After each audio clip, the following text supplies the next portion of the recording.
Feminismo erra ao focar em demonização dos homens, diz filósofa feminista. A maioria das mulheres ainda gosta dos homens, apesar da propaganda de que deveriam estar com raiva deles o tempo todo. A filósofa inglesa Nina Power, Valia Karmelnikova, divulgação. A frase dita entre os risos por Nina Power resume o que a filósofa inglesa defendeu em seu livro What Do Men Want Masculinae Antidiscutante, o que homens querem masculinidade e seus descontestamentos, em tradução livre, sem edição em português.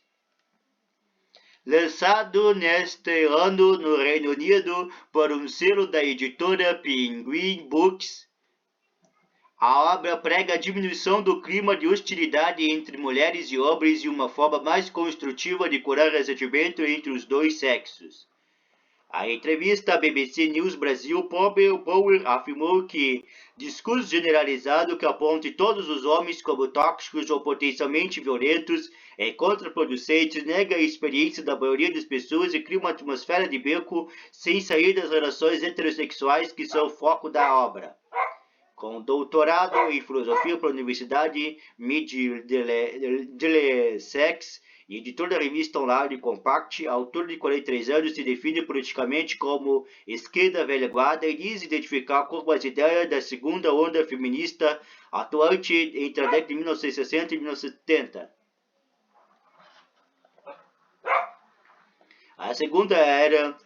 A segunda onda é ligada à ideia de libertação feminina e combate à discriminação que atinge mulheres de diferentes classes e etnias.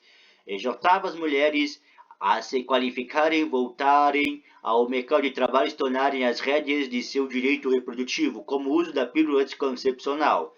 Questionava por meio de pensamento como Angela Davis, ideias baseadas no ponto de vista das mulheres brancas e de mais ricas. Nunca foi sobre dizer que todos os homens eram ruins. Era sobre tentar entender o lugar das mulheres do mundo. Afirma ela, também autora Other-Dimensional Woman, mulher unidimensional em tradução livre centrada no feminino.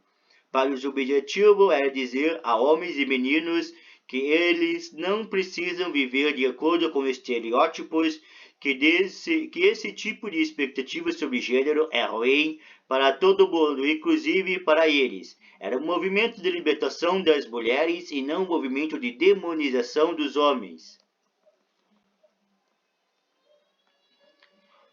Isso não quer dizer que não haja problemas hoje. Claro que há questões históricas, questões atuais, e a maior parte da violência é evidentemente praticado por homens, em grande parte contra outros homens ou contra eles próprios, em caso de suicídio, mas também contra as mulheres. Mas acho que é do interesse de que tentamos entender o tipo de dinâmica social que se instalou nos últimos 10 ou 15 anos. Assim, ela propõe que homens e mulheres sejam menos duros uns com os outros, apenas aceitem que estamos meio que jogamos neste mundo e que nenhum de nós tem uma solução pronta, completou. Power argumentou que é razoável pensar que a maior parte dos homens do mundo são pessoas boas e que há um desequilíbrio na forma como eles são enxergados, principalmente na internet. Para ele, hashtags como #KillAllMen, #Matem Todos os Homens, que circulam nas redes sociais e são defendidos apenas por uma forma de desabafo feminino que não deve ser tomado literalmente, contribuem para reforçar a ideia de que a masculinidade é o mal em si. Entre o conservador e o progressista, What Do Men Want fez uma típica costura de ideias originadas em campos ideológicos opostos. A desaprovação do feminismo atual pelos ataques a valores masculinos e a defesa de um certo retorno à tradição representa uma posição que poderia ser associada à direita conservadora, enquanto a crítica à influência do capitalismo de hoje é uma visão quase sempre encontrada na esquerda. Um exemplo do primeiro caso é sua defesa de que elementos masculinos que moldaram de forma positiva a história da humanidade, como a figura paterna que protege o homem responsável, tende a desaparecer e dar lugar apenas a uma sociedade competitiva e homogeneizada entre os sexos que serve muito bem o capitalismo consumista. A filósofa ataca a lógica dos apps de namoro. Nas sociedades industriais modernas, a diferença sexual é completamente achatada. Nós nos tornamos esse tipo de ser homogêneo, afirma. Até os apps de namoro incentivavam essa rivalidade, diz. Todo o mistério e a beleza são de alguma forma radicados nesse mundo tecnocrático e homogeneizante, no qual somos forçados a competir uns contra os outros economicamente, socialmente, politicamente e assim por diante. Isso tira a poesia das coisas. Power também ataca o que chama de hipersexualização do mundo atual depois da revolução sexual dos anos 1960 e afirma que a repressão tem seu papel. Eu acho que uma cultura tão permeada pela sexualidade não é uma cultura livre, na verdade. É uma cultura que está subordinada aos seus instintos. A liberdade do consumidor, a liberdade do indivíduo de escolha, na verdade, uma liberdade muito, muito solidária. Desde os anos de 1960, vivemos em uma atmosfera em que desejos supostamente bons, mas é óbvio que nem todos os desejos são iguais. Alguns desejos são extremamente perigosos. Diz, claro que soa uma provocação dizer que a repressão é algo bom, mas é apenas uma descrição prática do que as pessoas têm que fazer para viver de uma maneira que não seja prejudicial a nós mesmas aos outros.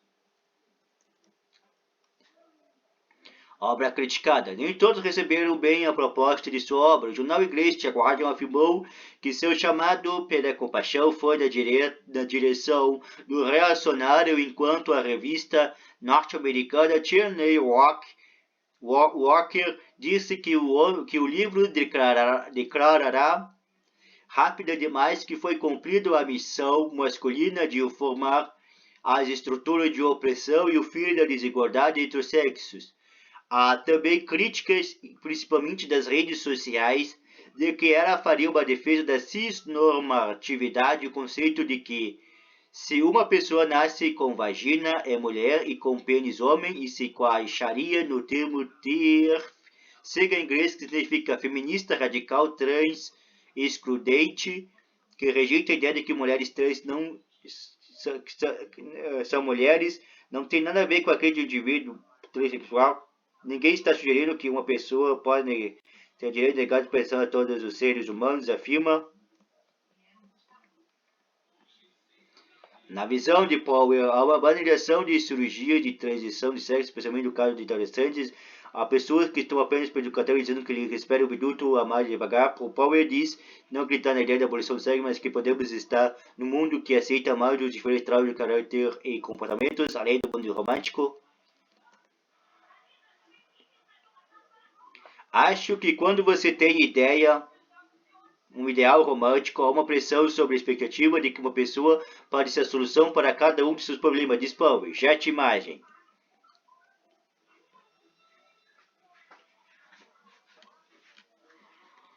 Uma das saídas propostas por Power, inspirada em sua maior referência teóloga e crítico social austríaca Ivan Illich, e também da Grécia Antiga, recuperar uma motivação lúdica e relaxada de brincadeira playfulness do original que se perdeu na sociedade moderna da escassez de tempo e do privilégio à interação online.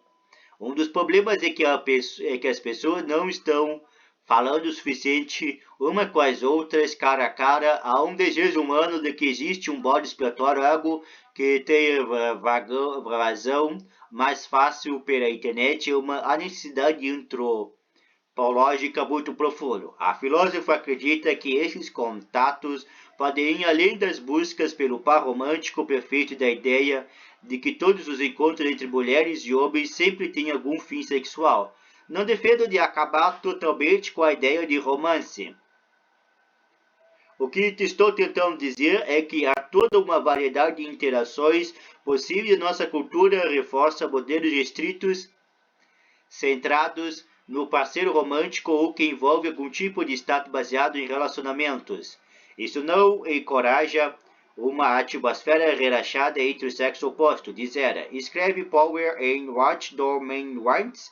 Relacionamento entre homens e mulheres podem ter flerte, podem ser divertidos, amigáveis, feitos de atenção, compaixão, compreensão, sempre mutuamente desconcertante e por aí vai. Eu acho que devemos tentar abrir espaço para esse tipo de brincadeira infinita que é também séria, que pode levar a sério ao ato de brincar.